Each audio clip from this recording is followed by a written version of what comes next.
வல்லவராம் கடவுள் எனக்கு அரும்பெரும் செயல்கள் செய்துள்ளார். இறை இயேசு கிறிஸ்துவில் பிரியமான சகோதர சகோதரிகளை, திருவருகை காலத்திலே இன்னும் குறிப்பாக கிறிஸ்து பிறப்பு விழாவை மிக சிறப்பான விதத்திலே கொண்டாடுவதற்காக காத்து கொண்டிருக்கக்கூடிய நமக்கு அவருடைய பிறப்பு அண்மையில் இருக்கக்கூடிய நிலையில் நாம் எவ்வாறு ஆண்டவரை நம்முடைய உள்ளத்தில் ஏற்றுக்கொள்ளப் போகின்றோம் என்பதை சிந்திக்க உங்களை அன்போடு அழைக்கின்றேன். எவ்வாறு ஆண்டவரை உள்ளத்தில் நாம் பிறக்க வைக்கப் போகின்றோம்? நம்முடைய உள்ளத்தில் ஆண்டவர் பிறக்க நான் என்ன செய்ய போகின்றேன்? நான் எப்படிப்பட்ட ஒரு நிலையில் இருக்கின்றேன்? எப்படிப்பட்ட ஒரு வாழ்வை நான் வாழ்கின்றேன் என்பதை நாம் உணர வேண்டும்.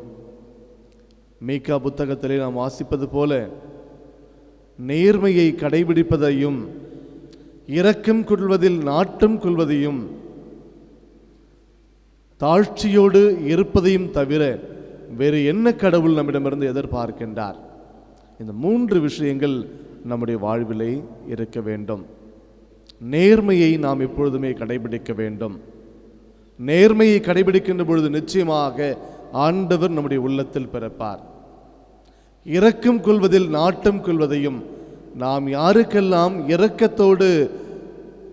இரக்கத்தை காண்பிக்கின்றோமோ அப்பொழுதெல்லாம் நிச்சயமாக ஆண்டவர் நம்முடைய உள்ளத்தில் பிறப்பார். தாட்சியை கடைபிடிப்பதிலும் நாம் எப்பொழுதெல்லாம் தாட்சியோடு இருக்கின்றோமோ, அன்னை மரியாவை போன்று தாட்சியோடு இருக்கின்ற பொழுது நிச்சயமாக நம்முடைய உள்ளத்திலே பிறப்பார். எனவே இந்த 3 காரியங்களிலே நாம் இன்னும் சற்று அதிக நாட்டம் கொண்டு அதை கடைபிடிக்க நாம் கற்றுக்கொள்ள வேண்டும்.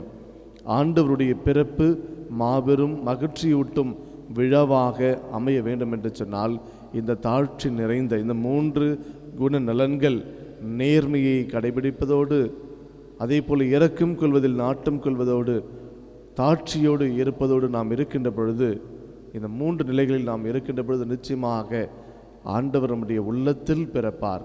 அதுதான் மிக சிறந்த ஒரு கிறிஸ்து பிறப்பு பெருவிழா என்பது. பலமுறை பெத்லகேமில் பிறந்தாலும் என்னுடைய உள்ளத்தில் பிறக்கவில்லை என்று சொன்னால் அது வீண் என்பதற்கு ஏற்ப ஆண்டவர் என்னுடைய உள்ளத்தில் பிறக்க வேண்டும். அன்னை மரியாவுடைய புரட்சி பாடலை நாம் இன்று வாசிக்க கேட்டோம். என்ற நற்செய்தியிலே எந்த அளவிற்கு செருக்குற்றவர்களை ஆண்டவர் சிதறடித்து விடுகின்றார். தாட்சியோடு இருக்கின்றவர்கள் மத்தியில் தான் ஆண்டவர் குடிகொள்வார். எப்பொழுது நான் தாட்சியோடு செயல்படுகின்றேனோ, எப்பொழுது நான் தாட்சியோடு விளங்குகின்றேனோ அப்பொழுதுதான் ஆண்டவர் என்னுடைய உள்ளத்தில் வருவார். அவர் என்னோடு இருப்பார். எப்படிப்பட்ட ஒரு நிலையில் நான் தாழ்ந்து பணிந்து செல்லுகின்ற பொழுது நிச்சயமாக ஆண்டவர் நம்மை உயர்த்துவார் என்பதற்கு மிக சிறந்த எடுத்துக்காட்டு தான் புனிதமிக்க கன்னை மரியா, அவருடைய வாழ்வு. எனவே அன்பார்ந்தவர்களை, அண்மையில் இருக்கக்கூடிய நாம் இன்னும் 2-3 நாட்கள் தான் இருக்கின்றது ஆண்டவருடைய பிறப்பு விழாவை கொண்டாடுவதற்கு. இன்னும் சற்று அதிகமாக அவரை எதிர்நோக்கி காத்து கொண்டிருப்போம்.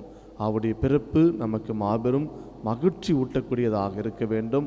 ஒரு சிறந்த மீனிங்ஃபுல் செலிப்ரேஷனாக இந்த கிறிஸ்மஸ் விளங்க வேண்டும் என்று சொன்னால் இந்த 3 நிலைகளிலே நம்மை நாம் உயர்த்தி கொள்வோம். அதற்கான அருள் வர வேண்டுவோம்.